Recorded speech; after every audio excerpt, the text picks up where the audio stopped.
Chers étudiants, chères étudiantes, bonjour. Bienvenue à ce cours qui porte sur le droit fiscal.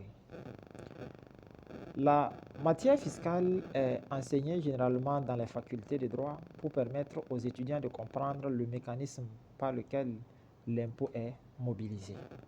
Vous l'aurez donc bien compris.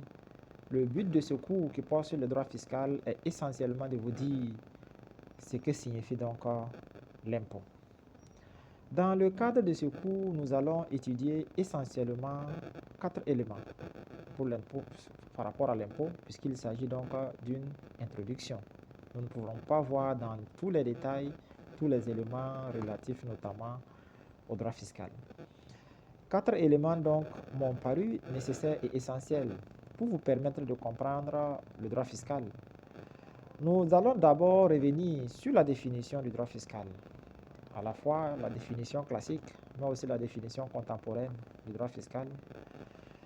Après la définition, nous allons aborder la place du droit fiscal dans l'État.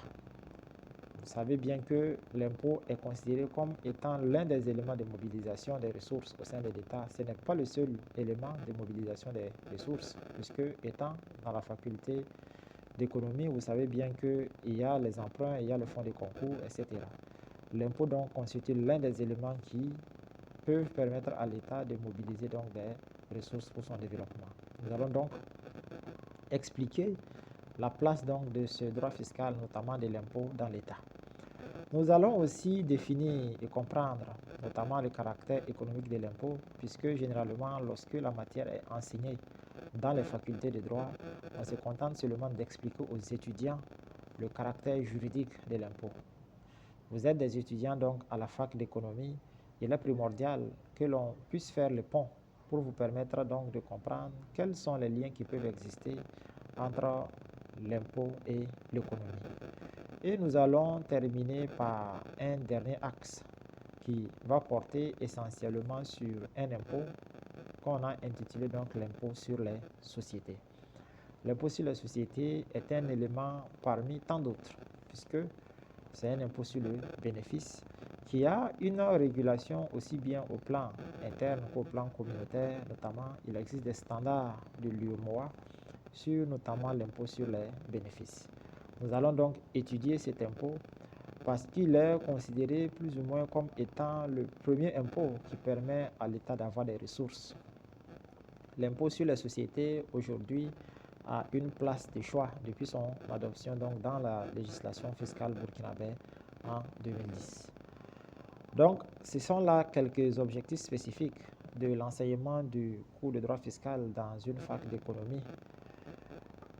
L'objectif général de cet enseignement est de vous permettre de comprendre donc le droit fiscal de façon générale, quoi qu'étant une introduction. À la fin de ce cours, vous aurez une compréhension générale du droit fiscal et vous aurez aussi une compréhension des mécanismes par lesquels l'impôt donc est levé au sein d'un État. Alors, d'un point de vue de l'approche pédagogique, c'est un cours à distance, vous le savez très bien. Ce qui veut dire donc que nous vous recommandons d'adopter un rythme d'apprentissage régulier dès le début de ce cours. Il ne faut pas attendre que le cours soit déroulé entièrement avant de chercher à comprendre les différentes séquences. Cherchez la compréhension des séquences au fur et à mesure de leur déroulement et n'hésitez pas à poser des questions directement à l'enseignant pendant le déroulement du cours sur les aspects donc que vous n'avez pas pu bien assimiler.